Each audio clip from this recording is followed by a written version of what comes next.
question. And another question is, some people are happy in this world, some people are born rich, born with silver spoon, and some people are born poor.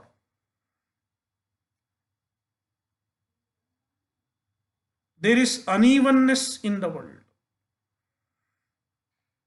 People are not equal. Right from the beginning, some are underprivileged, whereas some are overprivileged. Why is it so? Does it mean Ishvara is biased? Does it mean Ishvara is partial? Answering this question, this objection, Vyasa says, Vaishamya Nairghanyena Sapekshatvat. Ishvara has no Vaishamya. Ishvara does not have partiality. He is not biased. And he does not have cruelty also. Ishvara is not cruel. Then why there is the unevenness? Why there is the suffering? Vyasa says, it is not Ishvara. It is your own doing. You get what you deserve. We get what we deserve.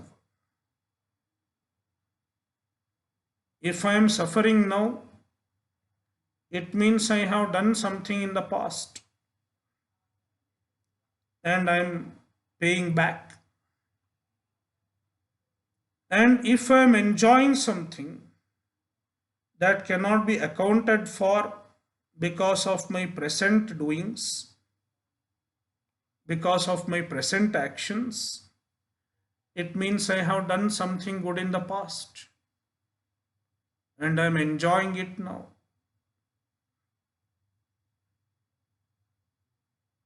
Therefore, we cannot blame Ishvara for our suffering, and we cannot blame Ishvara for the unevenness also. We get what we have done.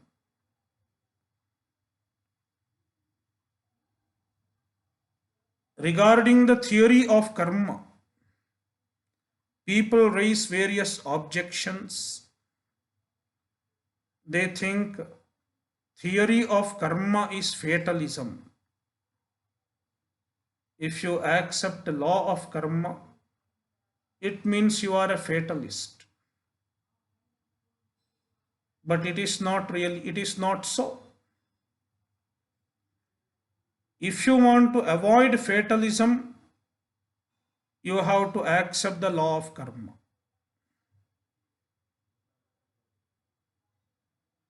Because if I don't accept the law of karma, I cannot explain why some people are lucky. I cannot explain why people are happy despite not doing anything in this life. If I cannot explain, I have to accept fate. It is their fate, their good luck.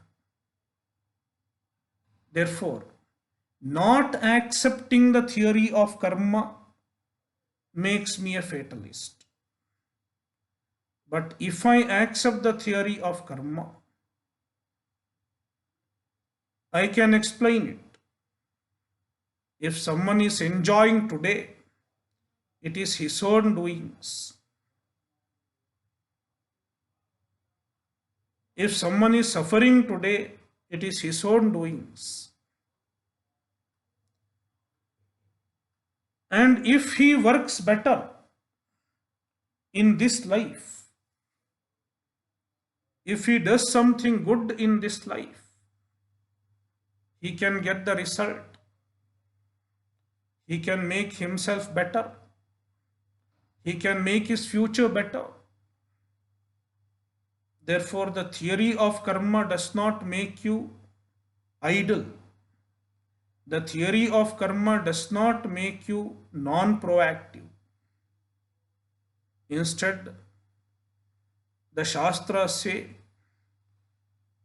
do act, be proactive.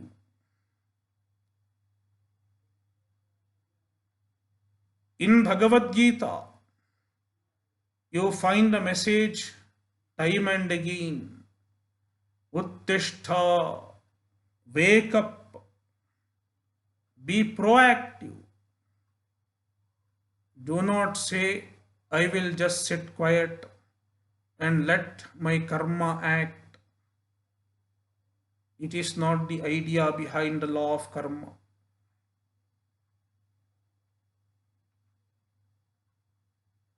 Therefore, all of us have karma. We have done certain good things and we have done certain bad things in the past. Everyone. And our karmas are accumulated in our account of karma. We have an account called Sanchita. Just like the bank account, we have the account of Sanchita. Sanchita karma. That is where all our doings get accumulated. Unfortunately, we cannot check our balance of Sanchita. It is not available. Only Ishvara knows how much of balance we have in our Sanchita account. But it is very much there. And when we are born in this Janma, we bring a part of our Sanchita. And it is called Prarabdha. Prarabdha is a part of karma that we exhaust in the present life. And until we exhaust our prarabdha, this life does not come to an end. That is why some people, though they are about to die, and people think this person will not survive now, still he survives for 20 more years. Despite having very fatal disease, the person survives for 20, 30 more years. What makes him live? His prarabdha. Despite having a fatal accident or a fatal injury, his prarabdha has not exhausted. That is why he continues to live for a long time. Whereas another person dies very young, though he was healthy, hale and healthy, but all of a sudden the person goes, leaves the body. It means the prarabdha got over at a young age. That much was his prarabdha. So our life is determined to a great extent by our prarabdha, our karma.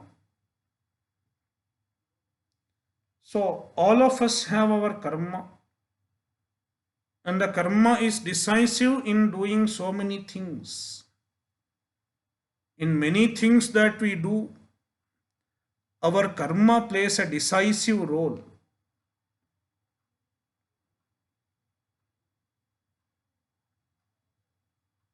Whether we succeed in a particular endeavor or not is also determined by our karma.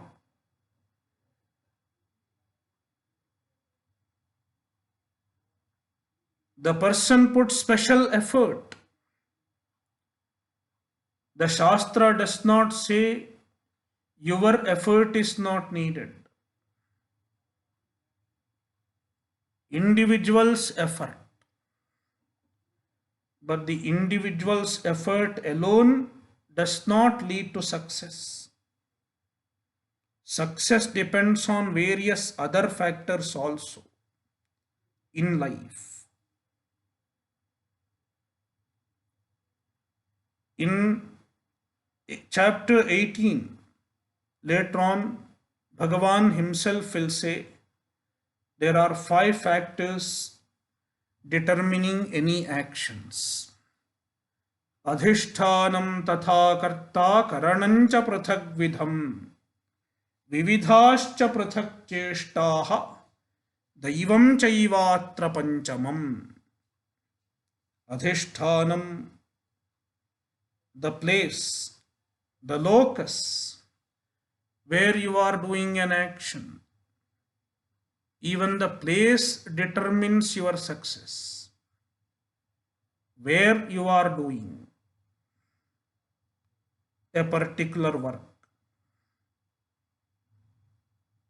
Adhishthanam. Especially in business, Adhishthanam is very important. Where are you opening a shop? The location of your shop plays a very important role in your success. If the shop is opened in a place where no people come, no business. It may be a big shop, a beautiful shop, but the location is such that no people are coming. There won't be any business. Whereas you have opened a small shop in a marketplace where there is lot of demand for the products that you sell. Good business. So, Adhishthanam, the location that you choose also makes a lot of difference. Where you open the shop. Then Karta, who is selling, who is there in the other side of the counter selling the product, even that makes a difference. Karta, the doer of an action. The locus and the doer who is doing. Karanam, and what equipments do you use for doing the action? What kind of equipments you have chosen? What kind of instruments you have chosen? Even that makes a difference.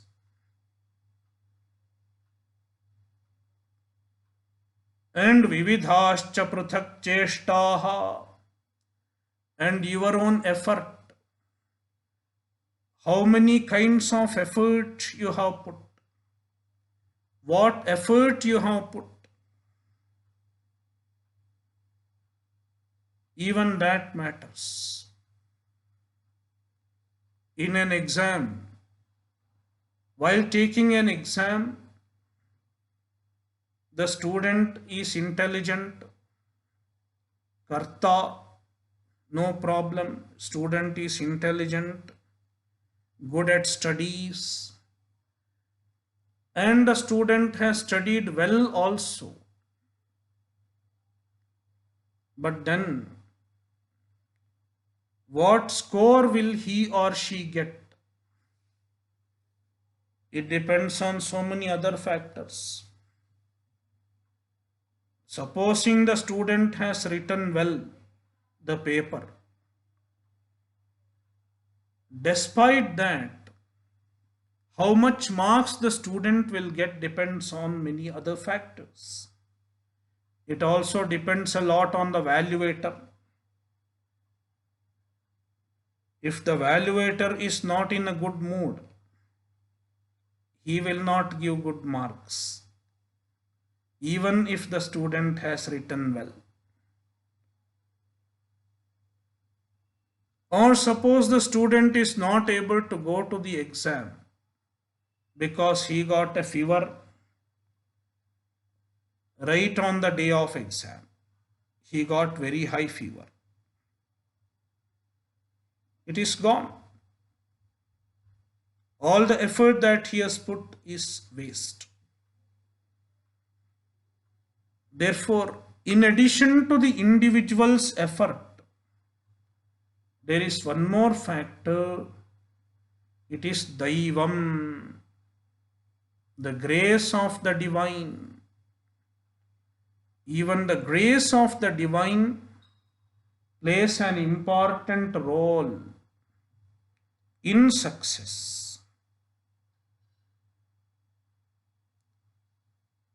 And most often, Daivam, the grace of the divine, is a collective result of our previous karma, what we have done in the past, our punya and our papa.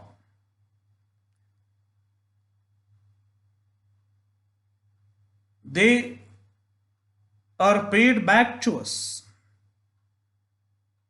as the Daivam, as the grace of the divine in any pursuit.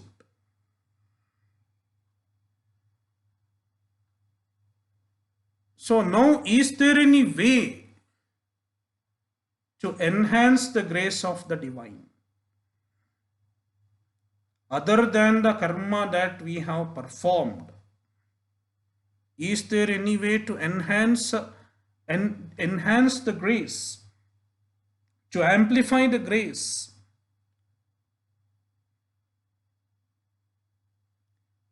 As well as to neutralize the effect of our previous papa? Then the author says there is one way, only one way of getting a more amplified grace, better grace from Ishvara.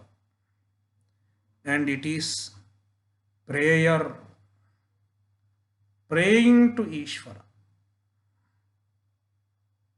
If you pray to Ishvara,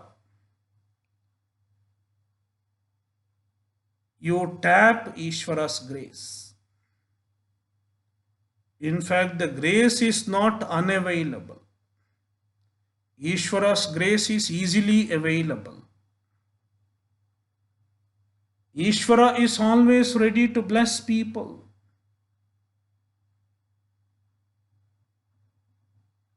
But you should know how to tap it. You should know how to harness it. The solar power, solar energy. The sun is always available, always shining. 265 days, 365 days in a year, sun is shining. He doesn't take even a single day's holiday. 365 days working day for sun. Therefore, the sun is always available. But how far do you benefit from the sun? In earlier days, they would wake up early in the morning. and welcome the first rays of the sun, Arunodaya, the first rays of sun, they would welcome.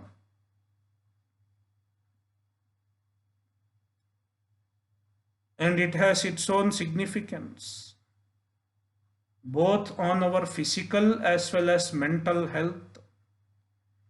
The first rays of the sun, the dawn, it has a great influence. That is why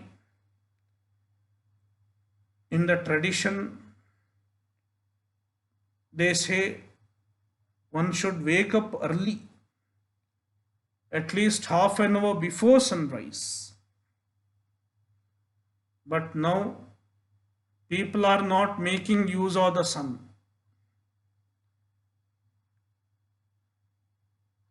They wake up late in the morning. Sunrise is missed. They miss sunrise. And sunrise is Sandhya. Sandhya is a beautiful time for meditation, for sadhana. Sandhya means samyak dhyayati asmin iti sandhya. The time in which one can meditate properly, efficiently, is called sandhya. But during sandhya, people sleep. The morning sandhya, people sleep. And the evening sandhya, is spent watching television. So the sun is always available and the time is always available for so many good things to do. But we just ignore it because we don't know the significance. Likewise, Ishvara's grace is always available, but we don't know how to harness it. The only way to harness Ishvara's grace is to pray. Pray to Ishvara. Keep praying to Ishvara and you receive Ishvara's grace. And the grace can work miracles. And Madhusudana Saraswati says, Mukam karoti vachalam. A Muka. Muka means one who cannot speak. A mute. Dumb. Mukam vachalam karoti. By the grace of Paramatma, Muka becomes a vachala. The mute becomes eloquent. He becomes capable of giving talks for hours together. He becomes an orator, a speaker, an eloquent speaker.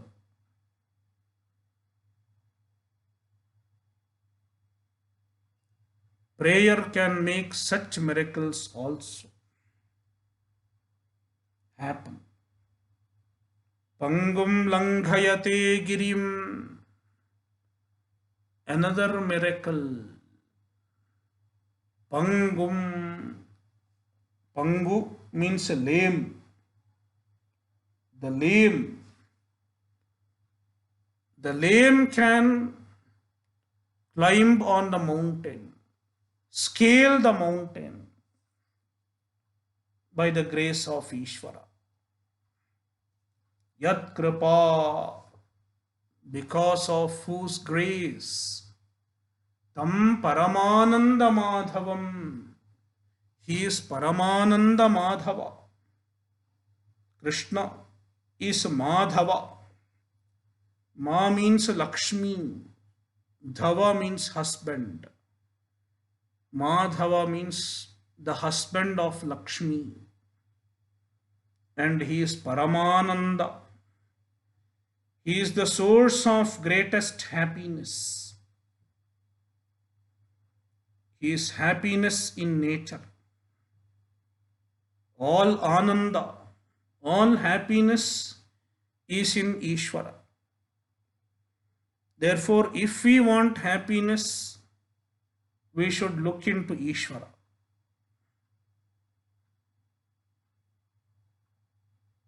Therefore, praying to Ishvara is one way of accessing the happiness of Ishvara.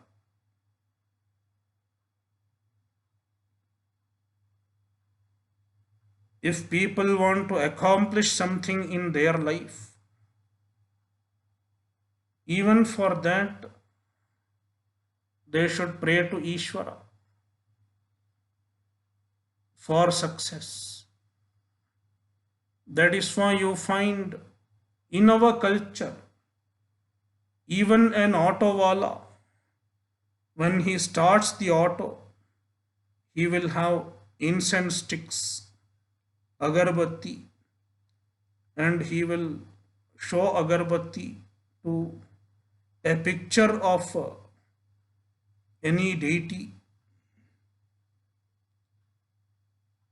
and then he will start the auto. Even an auto wala does it. Even a small vegetable vendor does it while beginning his day, because they know that to be successful, one should have Ishvara's grace, Ishvara kripa, yat kripa, tamaham Paramananda Madhavam vande. I salute to him. I salute him.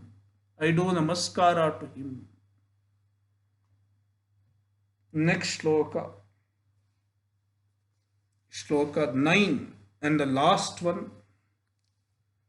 Yam Brahma Varunendra Rudra Marutaha Stunvanti Divyaistavaihi Vedai Sangapadakramopaniषदैः गायन्ति यं सामगाः ध्यानावस्थिततद्गतेन मनसा पश्यन्ति यं योगिनः यस्यान्तन्न विदुःसुरासुरगणाः देवाय तस्मै नमः. Once again, salutation to Ishvara, namaskara to Ishvara, and Ishvara is glorified. Yam Brahma Varunendra Rudra Marutaha Stunvanti Divyaistavaihi. Yam Devam, which Deva, which Ishvara, Brahma Varunendra Rudra Marutaha, even the other Devatas. In the scheme of creation, there are many Devatas, and these Devatas are various functionaries in the scheme of Srishti. They govern various natural forces. They preside over various natural forces. Like Indra presides over the clouds, as well as the Bala, strength, etc. and Varuna presides over water, and Agni Devata presides over fire, and so on and so on. The Devatas preside over various natural forces. Vayu Devata presides over wind, and so on. All these Devatas are ultimately governed by the Ishvara, the Devaha, Ishvara, Bhagavan. Therefore, all the other Devatas glorify the Ishvara. Brahma means Hiranyagarbha, one of the Devatas. And Varuna, Indra, Rudra, Marutaha, various Devatas. Divyaihi stavaihi stunvanti. Divyaihi stavaihi. With the special mantras.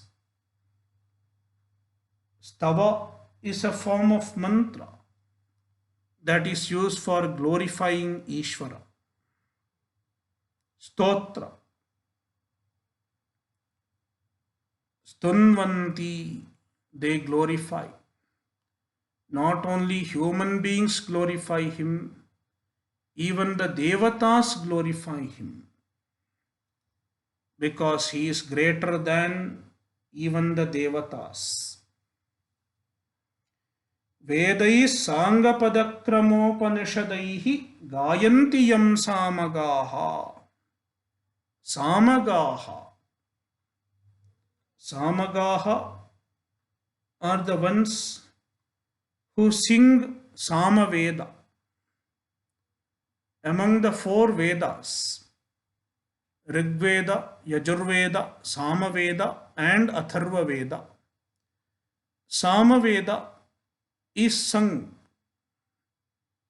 One can sing Samaveda. And the one who sings Samaveda is called Samagaha. Samaga. The Samagas, when they sing, they also sing the glory of Ishvara. Vedaihi, with the Veda, with the Vedic mantras. And the Veda has various components. Sanga Padakramopanishadaihi, with Anga, Pada, Krama and Upanishad. Various components of the Vedas, the Samaveda singing. Samagaha yam gayanti. The Samagas also sing about him. Dhyanavasthita tadgatena manasa pashyanti yan yoginaha. Yoginaha are the people who meditate on Ishvara. The people who focus their mind on Ishvara, they are called Yoginaha. Dhyanavasthita tadgatena manasa. They have a manas which is very much focused. Dhyanavasthita. They have cultivated focus of mind, cultivated concentration of mind.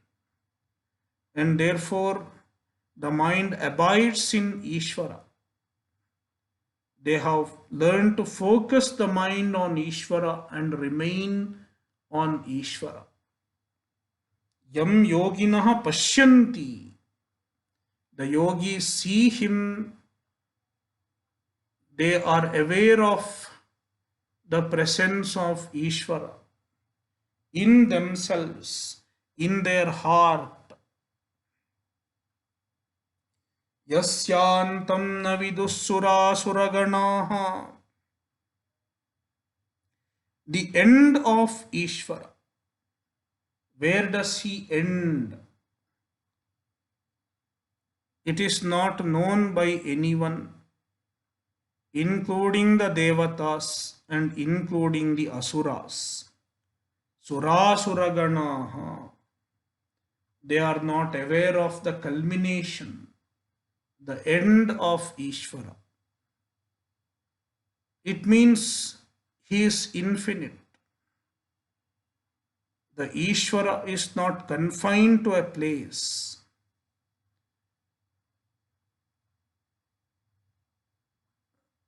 The Vedic vision of Ishvara is that of an infinite one.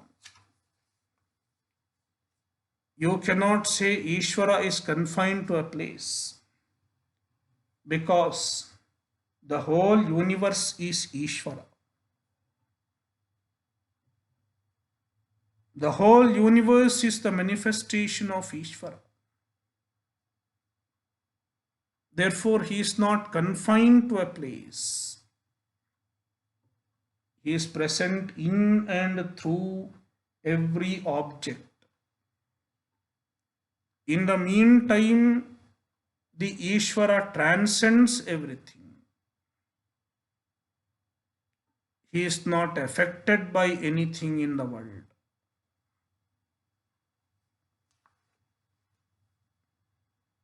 Therefore, we say his end cannot be reached, cannot be known. Devaya tasmai namaha.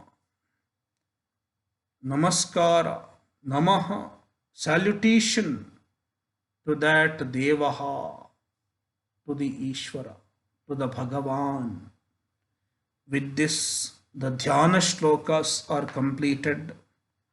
From next session onwards, we will start Bhagavad Gita proper.